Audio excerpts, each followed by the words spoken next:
नमो अरिहंताणं नमो सिद्धाणं नमो आर्याणं नमो वज्रायाणं नमो लोये सव्वसाहुणं। बोले पंच परमेष्टि भगवान की, जगत पूज गुरु विद्यासागर जी महाराज की। चलो ठीक, बैठ जाओ शांति से, ठीक है ना। अब देखो, अब अपन ने जुए के बारे में पढ़ा था ना, अब उसी का ही अतिचार बता रहे हैं। मनोविनोद से शर्त लगाना 120 पृष्ठ पे है ना। हाँ,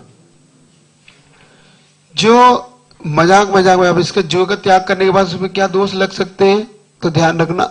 जो जुआ खेलते हुए शर्त लगा लेते ना, खेल में हंसी में, वो अब जुआ व्यसन त्यागी और क्या क्या त्याग देना चाहिए। अब जुए का त्यागी को और क्या क्या त्यागना चाहिए।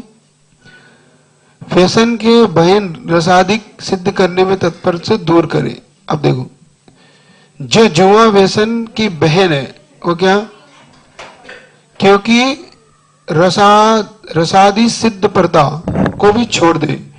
मतलब इसके साथ कुछ ऐसे भी व्यसन होते हैं, व्यसन के साथ कुछ ऐसे कार्य भी होते हैं, ठीक, कि वैसे भी कार्य होते हैं जो इसके साथ, जैसे कि शराब है, ये सब उसी के ही, क्योंकि इन कामों से मन की वृत्ति व्यसन के मार्ग पर से विमुख होती है। ऐसा करने से स्वर्ण बना जाता है। एक आता है रस, जिसको स्वर्ण बनाने में काम में ले जाता है।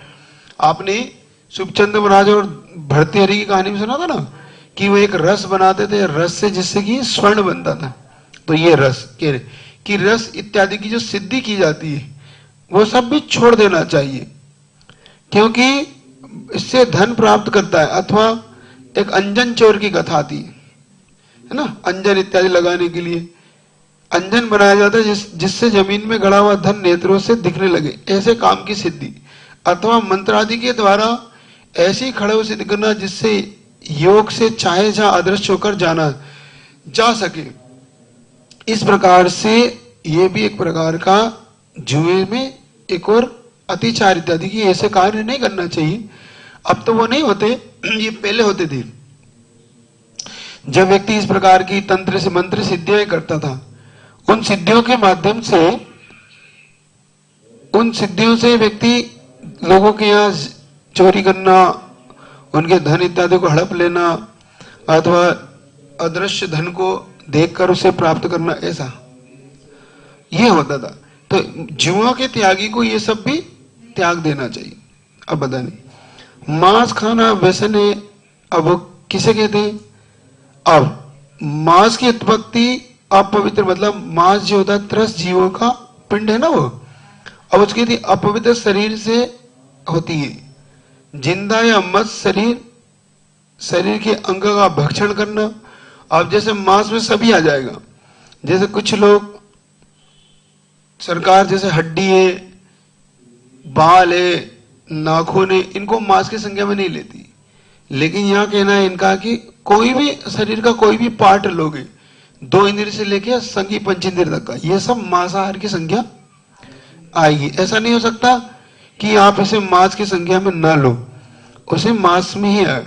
अब वो चाहे कच्चा हो चाहे पक्का हो, दोनों ही मांस। जैसे पका हुआ मांस, कुछ लोग कहते हैं कि हमने पका लिया, जैसे आपने सब्जी पका ली, ऐसे हमने मांस को पका लिया, इसलिए मांस में कोई दोष नहीं है। ऐसा है नहीं, क्योंकि आपको बताया था कि सब्जी में एक बार पकने का तो अचित्त हो जाता है। चित्त मतलब उसमें से जीव निकल जाता है, लेकिन मांस में ऐसा नहीं होता।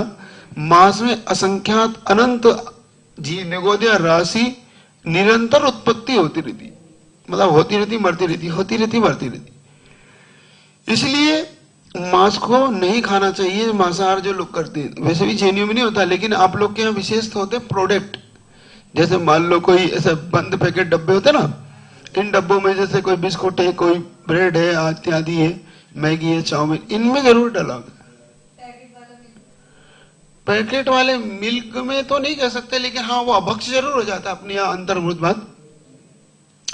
अगर उस मिल्क, उस दूध के अंदर अगर कोई ऐसा केमिकल उन्होंने डाला, केमिकल मतलब उसको प्रिजर्वेटिव करने के लिए, और अगर वो मांसाहार सीखते तो अपन कह नहीं सकते। वो उसकी जांच होना चाहिए, मतलब उसको पता कर लेना चाहिए कि कुछ लोग उसको अलग अलग प्रकार से उसको क्योंकि सुरक्षित करते ना, अब दूध ऐसे तो सुरक्षित रहता नहीं, उसको सुरक्षित के लिए अलग अलग केमिकलों का उपयोग करते हैं ये लोग। तो चिली प्लांट वगैरह तो लगाते हैं, ठंडा करके रखते हैं, वो एक अलग बात है, लेकिन उसके साथ साथ कुछ ऐसी चीजें भी इसमें मिक्स करके वो उस पैकेटों में बंद करके देखते हैं। देखना आप उसके दूध में आपको अलग स्वाद में फर्क आता है ना, वो फर्क इसी कारण आता है कि उसमें कोई ना कुछ ऐसी चीज उसको सुरक्षित करने के लिए रखते हैं जिससे कि वो सुरक्षित है। जैन धर्म के अनुसार अगर देखें तो अंतर्मुख वाला दूध पीने योग्य नहीं, क्योंकि अभक्ष हो जाता है। अपने यहाँ क्या तज्जाति नाम निगोदन, उसी जाति के निगोदिया जीव की उत्पत्ति उस दूध में होने लगती, इसलिए भी नहीं पीते। अंतर्मुख बात अपने इसीलिए दूध को लाते ही पहले गर्म कर लेना चाहिए अंतर्मुख के अंदर अंदर। हाँ फिर ठीक है, कोई प्रासुकर गर्म करके आप हल्का सा करके भी लिया है तो बाद में फिर अच्छे से उबाल लो, कोई दिक्कत नहीं। लेकिन अगर आप उसको गर्म ही नहीं कर रहे हो तो गड़बड़ है। हल्का प्रासु भी कर ले तो आप उसमें जीव नहीं पड़ेंगे, अब वो 24 घंटे के मर्यादा वाला हो गया नहीं उबलेगा। हल्का प्रासु से तो आपको 1-2 घंटे जब तक वो जहाँ जाना है पहुंचना हुआ तक। जैसे संघ में ऐसे होता था कि ये लोग जो लोग आचार्य महाराज के संघ में जैसे दूध वगैरह की व्यवस्था बनाते, तो वो लोग जहां से दूध लाते तो अंतर्मुख तक लाने में देर हो जाएगी कभी मान लो, तो वो लोग क्या करते हैं वहीं पे दूध ताजा निकलते उसको तुरंत गर्म हल्का सा कुनकुना है ना उसको तो हल्का सा गर्म करके फिर लाते थे, फिर यहाँ पे बांट दिया, फिर उन्होंने गर्म कर लिया, उबाल लिया उसको। ऐसा तो ऐसा तो कर सकते, ऐसा नहीं कर सकते कि आप उसको, तो इसलिए भी आपको दूध इत्यादि का भी ध्यान रखना चाहिए। तो ये सब अब उत्पत्ति रहती, जैसे मछली, अंडा, उनसे बनी वस्तुएं, पेस्ट्री, वर्तमान में जिन खाद्य दवाइयों में लाल रंग का चिन्ह लगा रहता है वो सब मांसाहार के अंतर्गत आती है। अब जो हरी है वो भी शाकाहारी ऐसा नहीं है, क्योंकि उन्होंने बता दिया, क्योंकि बहुत सी सामग्री का संबंध रिलेशन सीधा सा मांसाहार से करते हैं। आप जानकारी के इंटरनेट पे साइट पे www.veganlos.com पर कौन कौन से अंतर्गत तत्व मांसाहार की सूची दी, मतलब इसमें भी एक एग्रीगेट सिस्टम नंबर भी चला है, EANS ये भी चला। दूसरा ये जो वेबसाइट बता रहे हैं, इस वेबसाइट पर भी आप खोज करोगे तो मिल जाएगी आपको कि कौन सा मांसाहारी कौन सा शाकाहारी, क्योंकि इस नंबर आपको। अच्छा, सबसे बड़ी समस्या ये भी है कि दोनों ही नंबर वेजिटेबल से, मतलब आपके सब्जी इत्यादि हरी से भी वनस्पति से पाया जाता है और कुछ मांसाहार से, और दोनों के इन्होंने नंबर सिस्टम एक कर रखे। सबसे बड़ी समस्या यहाँ है, सरकार ने क्या कर रखा, दोनों के सिस्टम एक ही कर दिए। नंबर जैसे 441 करते 441, अब 441 जो घटक है मान लो जो उससे मिल रहा है, जैसे मैगी में कोई चीज मिली है तो वो वेजिटेबल से भी प्राप्त होती है और मांसाहार से भी प्राप्त होती है, लेकिन हाँ समस्या यहाँ आ गई। अब वो अपन क्या समझ पाते हैं, तो अपने समझ में ये आती है सबसे बड़ी बात कि जो भी वेजिटेबल इत्यादि जो मिलेगा आपको अथवा वनस्पति इत्यादि जो निकलेगा वो इतना, उसकी प्रोसेस इतनी महंगी है कि वो इतना महंगा पड़ता है कि आदमी उसको डालेगा तो दिक्कत आएगी।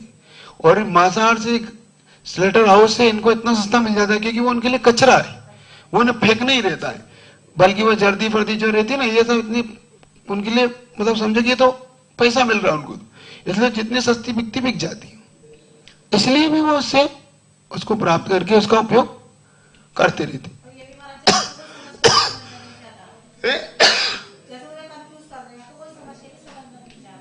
ये तो बहुत से लोग ही नहीं समझना चाहते, मतलब उन्हें इतना ज्यादा वो पसंद है कि ना जीवा का लोलुप, मतलब जीवा इंद्र में उनके ऐसा रस बैठ गया कि वो उसे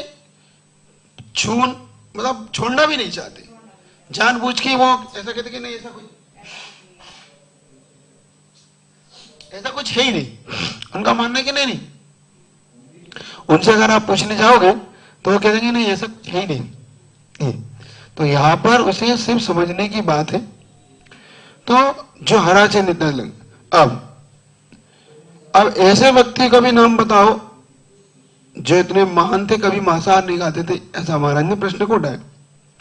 तो ऐसे बहुत से अपने पूर्व अगर पुराण ग्रंथों में देखें तो राम लक्ष्मण सीता इत्यादि वनवास में भी रहकर जिन्होंने कभी, पांडव इत्यादि ने कभी मांस का उपयोग नहीं किया।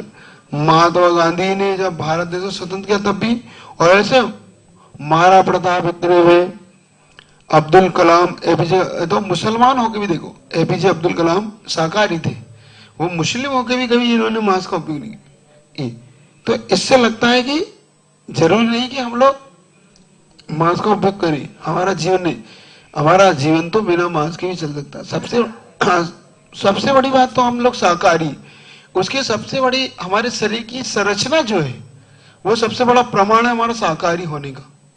सबसे बड़ा प्रमाण, क्योंकि शाकाहारी व्यक्ति के दांत, शाकाहारी व्यक्ति के नाखून और शाकाहारी व्यक्ति के खाने का ढंग दोनों ही मांसाहारी व्यक्ति से बिल्कुल अलग होता है। जैसे मांसाहारी पशु होते हैं, जैसे कुत्ता हुआ, शेर हुए, बिल्ली हुई, ये सब मांसाहारी है। और आप देखो गाय हुई, बकरी हुई, है ना, भैंस हुई, घोड़े हुए, ये सब शाकाहारी। अब इनका खाने का ढंग देखना, एक तो बिल्ली के नाखून, सिंह के नाखून, कुत्ते के नाखून देखो कैसे आपको सेफ मिलेंगे और लंबे मिलेंगे, जिससे एकदम से उसमें शिकार कर सके। जबकि गाय का नाखून नहीं मिलेगा ऐसा, बकरी का नाखून ऐसा नहीं मिलेगा आपको। जो शाकाहारी है उनके नाखून ऐसे नहीं मिलेंगे आपको, जो मांसाहारी उनके नाखून अलग प्रकार के मिलेंगे, है ना। अब उनके दांत भी, अब देखो जो गाय के दांत मिलेंगे वो बिल्कुल एक शेप में मिलेंगे, जबकि कुत्ते, बिल्ली, इनके दांत अलग प्रकार के तीखों नहीं मिलेंगे, ताकि पकड़ कर शिकार को पकड़ सके, देख ले। और सिंह का भी ऐसे दांत मिलेगा अलग से, उसका दांत की एक अलग बनावट होगी इनकी, जैसे आपके भाले इत्यादि की बनावट रहते ना, ऐसे पकड़ लेते, ऐसे पकड़, हाँ अलग। अच्छा, उनके खाने का ढंग देखना, कभी भी वो चूस के नहीं पीते पानी, वो चाट के पीते, ऐसे जीवा निकालते फिर चप चप चप चप करके पीते, देखना कुत्ता इत्यादि जो दूध पीता देखना। जबकि गाय ऐसे नहीं पीती, गाय सीधे चूसती है। आप देखना पानी देखो तो आपको, देखो आपका पीने का ढंग, आपका पीने ढंग कैसा है, आपका पीने का ढंग शाकाहारी जैसा है, मतलब आप कभी भी जीवान निकाल के नहीं चूसते। जबकि मांसाहारी जितना सिंह हो चाहे कुत्ता चाहे बिल्ली, आप देखना उनके सामने, आप कुत्ते के सामने दूध रखो वैसे जीवान निकाल निकाल के सो पीता है, वो सीधा नहीं पीता। इसलिए खाने का ढंग भी अलग है उनके, आपके खाने का ढंग और शाकाहारी पशुओं के खाने का ढंग। तो आपका जितना भी ढंग है वो शाकाहारी पशुओं से मिलेगा, मांसाहारी से नहीं। इसलिए शाकाहारी और मांसाहारी में अपना बहुत बड़ा अंतर है, अलग ही। आप उनके, आप ये बात अलग है कि कुछ मनुष्य शाकाहारियों के अपने आप को मांसाहारी बना लिया, मतलब उसका उपयोग करने लगे। जरूरी नहीं कि हमें उसका उपयोग करना था, लेकिन हम मजबूरी में उसका उपयोग, मजबूरी मतलब सिर्फ शौक, ये कोई हमारे प्रचलन में नहीं थी।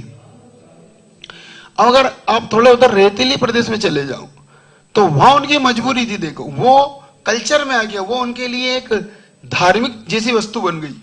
जैसे आप इराक, ईरान इधर जाओगे तो ये लोग सब वहां पर वहां पर सब रेत ही थे, मतलब उनके यहाँ पर मिट्टी नहीं है, और मिट्टी नहीं होने के कारण वहां फसल नहीं होती।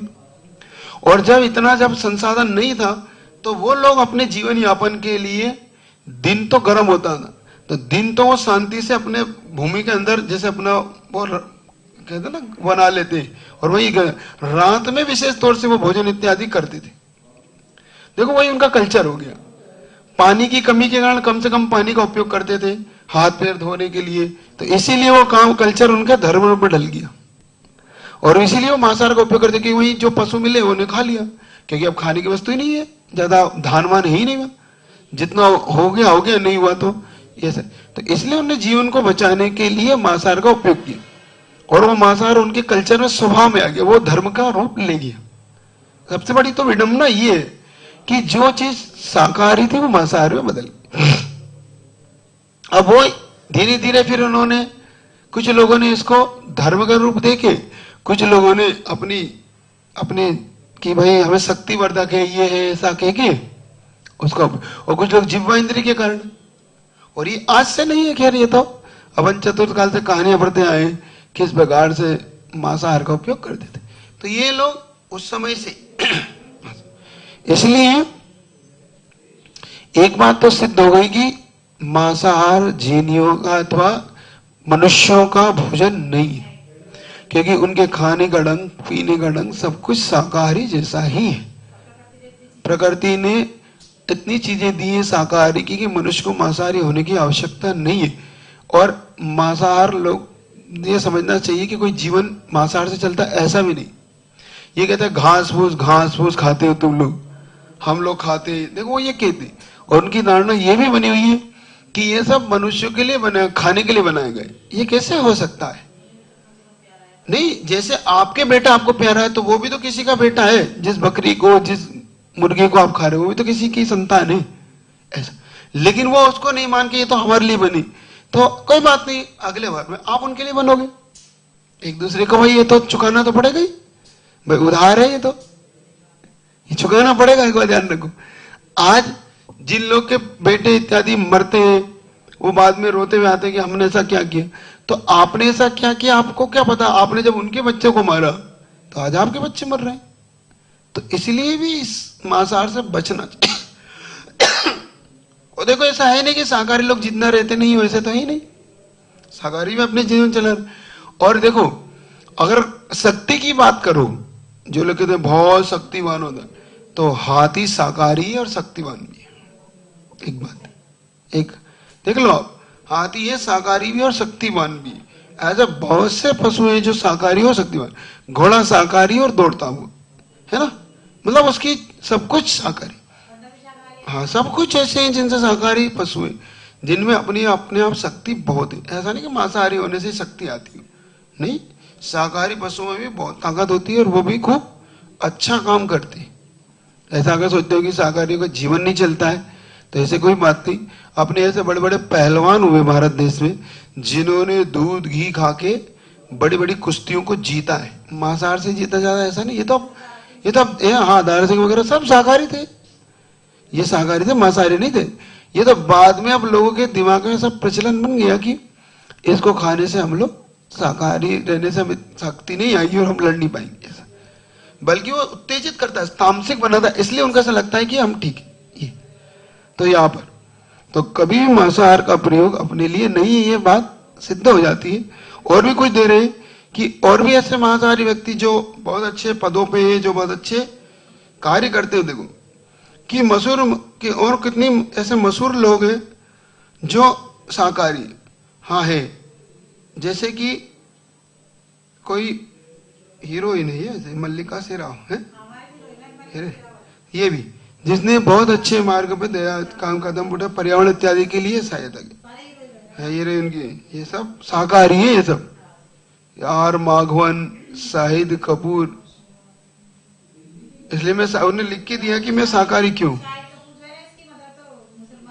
भले वो मुस्लिम है, कोई बात नहीं, लेकिन फिर भी वो लिखता है कि मैं इन सब पशुओं से, मुर्गा हुआ, सुअर इत्यादि से प्रेम करता हूँ, उनसे मैं, इसलिए मैं शाकाहारी बन गया। मतलब उन्होंने स्वयं ने शाकाहार को अपनाया। मतलब ये अगर लोग सोचते हो कि मांसाहार, ये लोग सब मांसाहारी होते, ऐसे नहीं है, ये सब शाकाहारी होते। बस समझने के, अपने समझने की दिक्कत है कि इनको हम समझ सके। अब देखो, ऐसा क्या विचार है जिससे कि किसी के मांस का सेवन के भाव ही ना हो।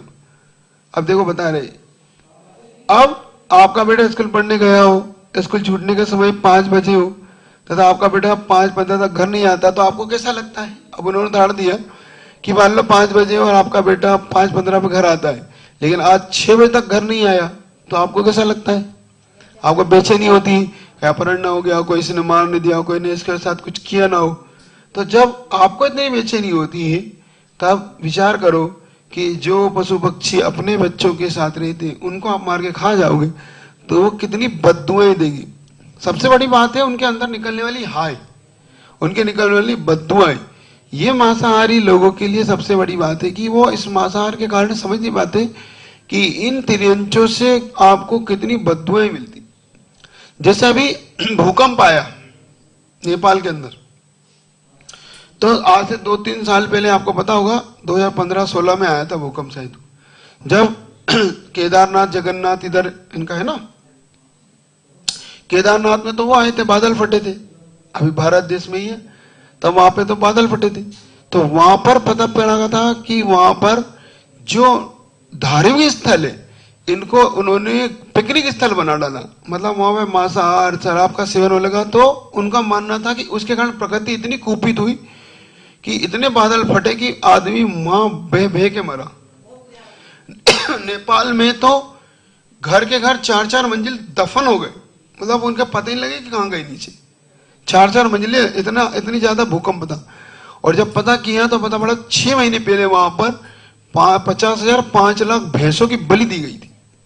उन बलि के कारण वातावरण इतना दूषित हुआ कि प्रकृति इतनी दूषित हुई कि वह प्रकृति कुपित होते हुए इतना बड़ा भूकंप आया। तो इससे पता पड़ता है कि कहीं ना कहीं इसका दुष्प्रभाव जीवन में है, कहीं ना कहीं। इस दुष्प्रभाव से बचना हो तो व्यक्ति को ये सब मांसाहार छोड़ना चाहिए।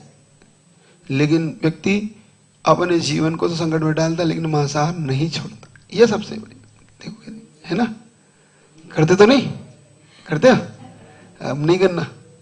कम से कम आप सोचो कि अगर आप मांसाहार करते हो तो एक बात चिंतन करके विचार करके देखो कि हमारी कोई उंगली काट के खा ले, सिर्फ उंगली, तो हमारा जीवन अपाहिज हो जाता है। अगर मान लो हाथ ही काट, हम तो पूरी गर्दन काट देते उनकी।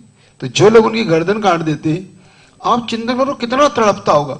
और तड़पता हो तो तुम्हें कितनी बद्दुआएं देता होगा, इतनी बद्दुआएं देता होगा कि भव तक आने वाले कई भव तक अगर तुम पूर्व जन्म मानते हो और धर्म के अनुसार मानते हो कि भगवान होता है, तो तुम्हें भव तक इसका दुष्परिणाम भोगना पड़ेगा, ये तय। क्योंकि इसके दुष्परिणाम के कारण आपको भवों में जब आपको मार मार के खाया जाएगा तब आपको पता पड़ेगा कि हमने दुष्परिणाम क्या भोगा है। ये इसलिए भी आप लोग को छोड़ देना चाहिए। और दूसरी सबसे बड़ी बात ये भी है कि मनुष्य के अंदर जितनी बीमारियां होती है उतनी बीमारी पशु में भी होती है। क्या?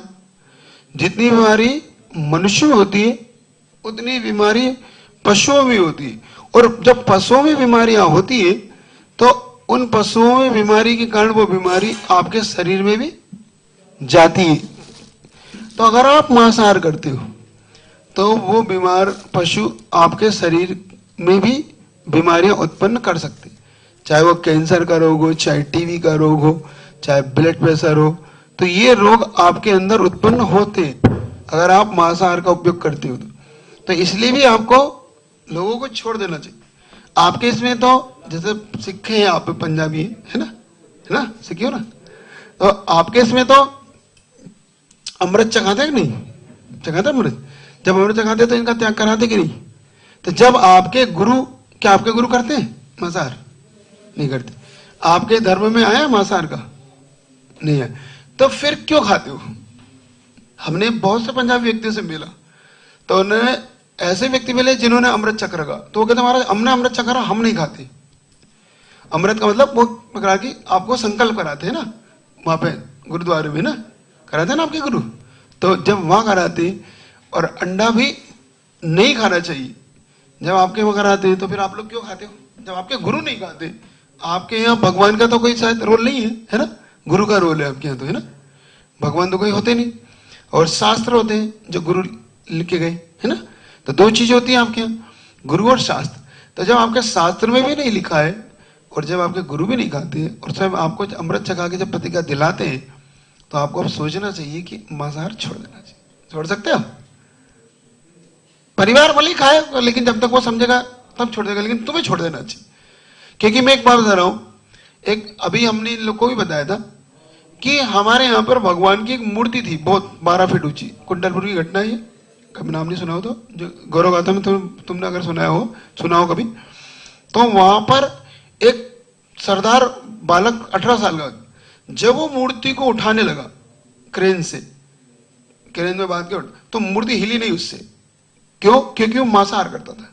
और जब वो हमारे पूज्य गुरुवार के पास पहुंचा और उसे किसी ने बताया कि महाराज जी ये मांसाहार करते, तो जब उसने छोड़ दिया तो आप विश्वास नहीं करोगे, उसने एक ही बार में क्रेन को सिर्फ बटन दबाया, क्रेन को अपना किया और क्रेन से मूर्ति ऐसे उड़ गई फूलों जैसी।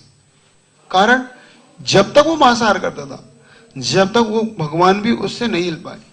और जैसे उसने त्याग किया, तो एक इसकी आप बात समझने का पुरुषार्थ करना, हो सके तो इसको बहुत जल्दी छोड़ना, और आज छोड़ दो बहुत ही अच्छा। इसमें कोई एक बता अपना जीवन नहीं चलेगा ऐसा तो है नहीं, हमारा जीवन शाकाहार से चल सकता है, हमारे जीवन में मांसाहार का कोई रोल ही नहीं है। तो एक पुरुषार्थ कर लो, बहुत अच्छा आशीर्वाद भी मिलेगा, और सबसे बड़े बात जीवन इतना अच्छा हो जाएगा तुम्हारा, क्योंकि एक तो रोगों का घर है, दूसरा किसी के मार के खाने का हमें अधिकार भी नहीं है। भले वो पशु है कोई बात नहीं, वो पशु होने का ना बोल नहीं सकता, लेकिन इतनी बददुआएं देता है कि हमारा घर कभी पनप नहीं सकता उससे, मांसाहार के कारण कभी नहीं पनपता। हमें इसके दुष्परिणाम इसी जीवन में भी भोग सकने पड़ सकते हैं। क्या इसलिए भी कह रहे हैं कि आप लोग इस मांसाहार को छोड़ने का पूरा मन बनाओ, ठीक है? तो हो सके तो आज से ही समझ लो कि आपके उधर से नीचे आज से ही आपको छोड़ देना चाहिए, मैं तो ऐसा मानता हूं। और फिर तुम्हारे गुरु भी खुश होंगे कि जो अमृत हम चखाना चाहते थे वो वहां जाके चख लिया कम से कम, है ना? तो कम से कम आज से मांसाहार नहीं करना। और ऐसे तुम्हारा बहुत से लोग मिलेंगे कि हमारा ये मांसाहार हमें कितना दुख दे। अब देखो, तो उन्होंने जो बताया कि अगर आपके बेटे को जरा सा भी लग जाता है, या आपके किसी की पशु को आप मारते हो, उन्हें वेदना देते हो, सताते हो, तो उनके अंदर से जो बददुआएं निकलती है, वो बददुआएं आपके परिवार को बर्बाद करने में सबसे बड़ा हाथ निभाती। ठीक है, या आप प्रश्न कर सकते हो कि महाराज ऐसे तो बहुत लोग मांसाहारी है, ऐसे तो इराक, ईरान, ये सब इतने बड़े देश है, इन देशों में तो महाराज जी मांसाहार होता है, और ये सब संपन्न देश है, इतनी इनकी शक्तियां, इनके पास इतना धन है। तो एक इसका पीछे बस इतना ही कारण है कि जब तक इनका पुण्य तब तक ये सब मांसाहार इत्यादि कर रहे हैं। जिस दिन इनका पुण्य नष्ट हुआ उस दिन इनका सारा का सारा जीवन धराशायी होगा। मतलब ये ऐसे पाप के बागी। और देखो ना, ये लोग जब आपस में लड़ते हैं इतने क्रूर होते हैं, ये लोग इतने क्रूर होते हैं कि एक दूसरे की जान लेने में फिर ये चूकते नहीं। एक बहुत बड़ा मांसाहार का दोष उन्हें देखो, ये कैसा, क्योंकि जीवन में इसका असर जरूर पड़ता है। देखना कैसे कि एक परिवार मांसाहारी परिवार था वो, तो उस परिवार में जैसे सहज रूप से मुर्गी को, बकरों को ऐसे उनके बच्चों के सामने काट दिए। अब उनके छोटे छोटे बच्चे सब देखते रहते, क्योंकि वहां तो हर 10 दिन हर 5 दिन में मांसाहार होता था, तो वो देखते रहते थे कि पिताजी ने अभी छुरी उठाई और ऐसे बकरे को, मुर्गी को काट दिया और मार के वो खा गए। अब उनके 3 बच्चे थे, एक बच्चा 5-6 साल का था, एक बच्चा 3-4 साल का था, एक बच्चा बिल्कुल अभी गोद का ही, मतलब 1.5 साल का था ऐसे। तो उसकी माँ अपने सबसे छोटे 1 साल के बच्चे को लेके निला रही थी, और ऊपर दोनों बच्चे, एक 3 साल का बच्चा और एक 5-6 साल का बच्चा, वो खेल रहे थे। खेलते खेलते उस बड़े बच्चे ने क्या करा, वो छुरी को उठा लिया और कहता है कि देख चल अपन खेलते, देख पिताजी कैसे गर्दन काटते मुर्गी, देखो बताता हूं चल। और उस बच्चे की गर्दन पे छुरी रख दी उसने और चलाने लगा। अब जैसे बकरी चिल्लाती है, वो बकरी चिल्लाती है, जैसे उसके पिताजी उसकी गर्दन पे पैर रख देते थे ताकि बकरी हिले नहीं, ऐसे उस बेटे ने, उस 5-6 साल के बेटे ने अपने उस भाई पे पैर रख दिया और चिल्ला रहा है, माँ बचाओ, क्योंकि अब दर्द हो रहा, खून निकल। उसने ऐसे छुरी चला के गर्दन आधी काट दी। इतने में माँ दौड़ी कि क्या हुआ, आखिर ये चिल्ला क्यों रहा, क्या हो गया। इतने वो उसके दिमाग से उतर गया कि छोटा बच्चा इसमें निला रही हूं, टप में निला रही थी, वो टप में छोड़ के भागी, तो छोटा बच्चा उसमें डूब के मर गया। बड़ा बेटा जैसे वो दम दौड़ के भागी, दौड़ती चिल्लाती भागी, क्या हुआ, कौन है, वो डर गया एकदम कि अब मुझे माँ मारी, तो ऊपर से छत से कूद पड़ा। वो बड़ा बेटा छूदने से मरा, ये उसकी गर्दन से जब तक ये मरा, ये मर गया, और छोटा, तीनों ही बेटे उसके मर गए। अब नीचे एकदम से वो दौड़ी की बेटा, और देखा तो वो पानी में डूब के वो मर गया। तीनों बेटे उस दिन एक साथ मरे। जो मांसाहार का दुष्परिणाम क्या निकला, मतलब परिवार में जो मांसाहार होता था, उस मांसाहार का दुष्परिणाम ये निकला कि सब क्रूर होके एक दूसरे को मारने के लिए। अब देखो, अगर वो परिवार शाकाहारी होता तो क्या वो ऐसा करता, क्या इस प्रकार से छुरी चलाता अपने भाई पे? क्योंकि उसे देखते देखते उन बच्चों को इतनी आदत हो गई देखते देखते कि उसे आनंद आने लगा। उसे भाई को जब गले चला तो वो जब तड़पने लगा तो उसे मजा आने लगा, जैसे बकरी को देख के आनंद आता था। और जैसे उसके पिता वगैरह खुश होते थे, देखो तड़प रही है, अच्छा है अच्छा है, ऐसे वो बच्चा खुश हो रहा था कि देखो अच्छा, देख तेरे को मजा आ रहा, तेरे को मजा आ रहा। और वो चिल्ला रहा छोटा भाई, भैया माँ बचाओ, पापा बचाओ। अब सोचो, ये होता है दुष्परिणाम मांसाहार का। देखो अगर वो शाकाहारी होते तो ऐसा कुछ नहीं होता। इसलिए आप लोग इस बात का निर्णय कर लो कि ये मांसाहार कभी नहीं करना। और जीनियों के लिए तो ये बंद पैकेट वस्तु है, अगर वो ये सोच के नहीं करते कि हम पता कर लेंगे तो हमें छोड़ना पड़ेगा और इसलिए हमारा फिर टेस्ट नहीं आएगा। लेकिन ध्यान रखो, तुम किसी के परिवार के साथ इस तरीके से करोगे तो अपना जीवन बर्बाद खुद तो कर लोगे, आगे जाकर नरकों में उसका फल बहुत। क्योंकि मांसाहार करने वाला कभी भी सुखी नहीं रह सकता। स्वयं दुखी होगा, दूसरे को दुखी कर रहा है और स्वयं भी इस पाप के फल को भोगेगा। इसलिए मांसाहार से तो विशेष तौर से बचने की जरूरत है। अब आप भले ही मन बना लेना, अगर उन्नति चाहते हो। और एक बात है ना, अगर आप शाकाहारी बन गए तो एक जैनी भी भले इतना ना फल फूले, लेकिन आपका मांसाहार छोड़ने से आपकी उन्नति जरूर होगी, ये तय। और उन्नति धीरे धीरे होगी, क्योंकि अपन ने जो पहले पाप कर लिया उसका फल तो। लेकिन अगर इस समय पाप हम छोड़ देंगे तो मान लेना कि आपके दिन धीरे धीरे बदलेंगे और आप धीरे धीरे बहुत अच्छे होंगे।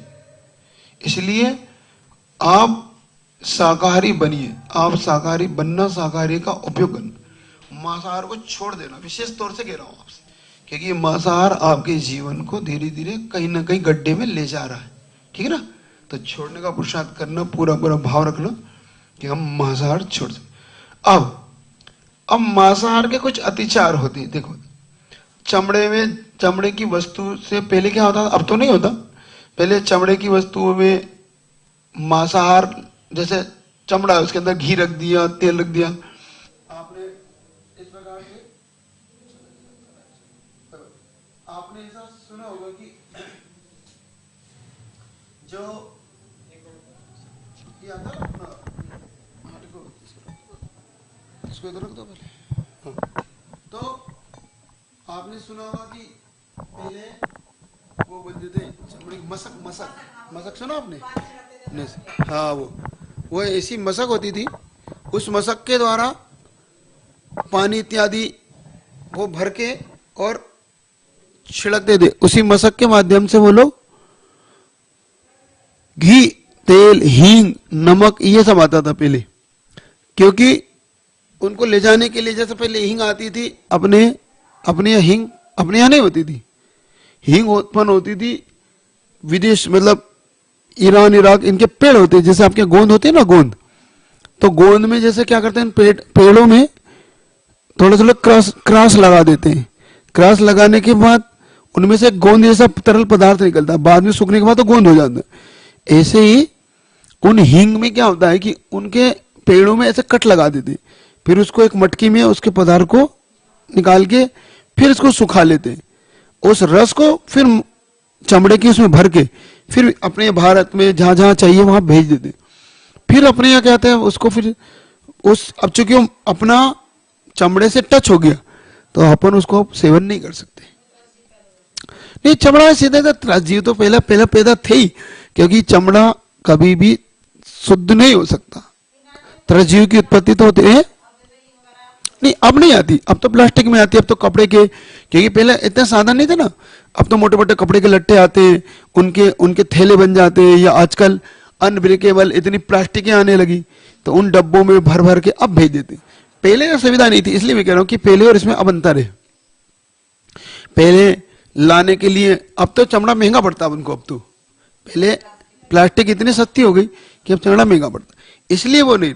तो अब पहले तेल घी जो रखाओ, इसलिए उसी अतिचार के रूप में लिया कि इनका उपयोग नहीं करना कभी अपने लिए।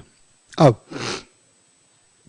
विशेष तौर से अब रही बात जिन प्रोडक्टों में है, वो तो आपको पता ही है, उन प्रोडक्टों का उपयोग आपको नहीं करना। अब लेकिन अब क्या करें महाराज जी, अब कब तक हम किस किस को देखेंगे और खा ही नहीं क्या हम।